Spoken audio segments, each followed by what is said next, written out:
أعوذ بالله من الشيطان الرجيم. بسم الله الرحمن الرحيم. اقرأ وقال تعالى أفلا تعقلون. Ngicela u-Allah angivikele kusathane ongathandwa.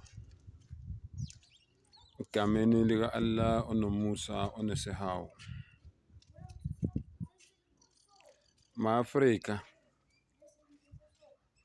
ake nginibingelele njengenjwayelo nje ngithi assalamu alaikum wa rahmatullahi wa barakatuh.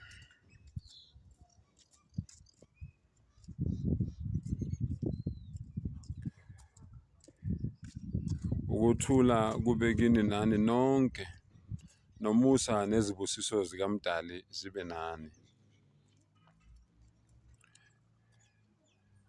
Uyazi bafowethu, ngikhulume nje ngamavesi amafishane kweQuran, kodwa aqukethe umlayezo omkhulu. Uyazi uMdali mayethi iqra, funda, usho ukuthi yiba nolwazi khona ungeke ubhayiziseke isinoma kanjani. Mayeqeda athi afala taqilun, kungani ningasebenzisi umqondo? Inkulumo yami ibheke angazi ukuthi ngizoyibiza ngani lento ekhulunywa amaNazaretha. Ngempela angazi ukuthi ngizoyibiza ngani. Uyazi ngilandela iy'nkulumo zonyazi kusukela ngonyaka odlule, ngiyilandela nje iy'nkulumo zonyazi. Cha, incoyi bafowethu ngeke ngikhuluma amanga.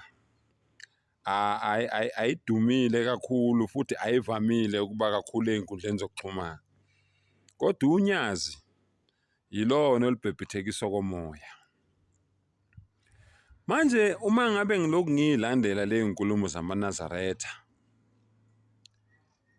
bese ngibheka ukwenza kwawo, bese ngibheka iy'nkolelo zawo, eyi bafowethu, siyagwinya nje noma kubaba.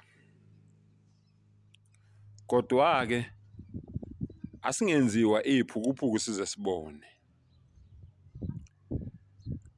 Uyazi khona abantu abathi ukuze uqondisise ubuNazaretha, ubuqondisise kahle ubuNazaretha, kufanele uqale ngokuphithanelwa ikhanda kuqala. Kufanele uqale ngokudungeka umqondo kuqala. Angazi ukuthi ngingayibeka kanjani lento. Manje mawubulandela ubuNazaretha, uqale kuye impela umqali wendlela, impela uqobo lwakho umqali wendlela. Mawuzothola ukuthi waphangalala kanjani, ubususala nemibuzo manje edinga iy'mpendulo ukuthi ukhona yini umuntu ngempela onekhanda eliphusile, ohlakaniphile, ongangena phansi kwamanzi ebusika amahora 3 engaphansi kwamanzi ebusika, amanzi eleliqhwa, abese phuma lapho loyo muntu loyo ayitshela ukuthi uzophila. I-suicide le, uzibulele ngoba kuthiwa akafikanga esibhedlela, wabulawa amakhaza. EQuran mangiyifunda ithi la taqtulu nafs, ungazibulali, ungakhiphi umphefumulo. Kodwa kuthiwa umqali wendlela emlandweni kuthiwa wayebulala, wangena ngaphansi kwamanzi amahora azaba 3 ebusika, kubanda, amanzi leliqhwa. Hayi bafowethu, bese uyabuya-ke manje sithe sisabheke lokho kwaba unyazi. Unyazi lwatshela abantu ukuthi lona luwuNkulunkulu, nobaba walo wayewuNkulunkulu, nomkhulu walo wayewuNkulunkulu. bese uyayibuza-ke futhi manje ukuthi ho, yini-ke futhi manje le esikhulunywa manje unyazi? Umkhulu wonyazi kusho lona futhi luthi wabulawa amaNazaretha, kusho lona unyazi. Kusho lona unyazi lithi ubaba walo uthingo lwamakhosazane naye bamzama bethi bamsoconga ngejuice ene-acid, kusho lona unyazi. Kusho lona unyazi luthi aluwathembi amaNazaretha ngoba athakatha. Luyazazi ukuthi njengoba liphethe amaNazaretha nje aliphephile, kusho lona unyazi. Manje iQuran mangiyifunda ithi al-insu wal jinnu yamutun wallahu la yamutun. Amadimoni nabantu bazofa kodwa umdali akafi. Manje uNkulunkulu abanjani-ke laba abafayo? Hayi bese kulandela amaNazaretha-ke eselevela kokugcina. Ngithe ngisathi ngilalele kwathiwa inkomo zonyazi ishaywe unyazi. Amangala-ke futhi manje ukuthi inkomo zonyazi ishaywa kanjani unyazi? Kwaba imbethu mehlwana leyo. Kwaqhamuka manje kwathiwa amakhehla awathatha izingane ezincane. Kwaba indaba uzekwayo leyo, kwaba indaba isemathini, kwaba indaba isemathini njengomlilo wamaphepha kwashona phansi. Sithe sisabheke lokho kwaqhamuka omunye ikhehle elidala. Wathi umuntu oke wadla inkukhu akangena ezulwini. INazaretha njalo. Sisesabheka ukuthi umuntu odla inkukhu akangena ezulwini. Kwaqhamuka omunye wathi kwamashu ukhona ikhala emphefumulo, bonke abantu abafayo bapakelana le gcineni utshumo le kwamashu. Akuphelelanga lapho. Sekuvela ukuthi manje mawuke wacaba ithambo walilahla, inja yafika yalidla uyezulwini lezinja. Hayi bafowethu ngeke. Kanti kuyophela nini? Ngikhuluma into eshiwo amaNazaretha mina njalo.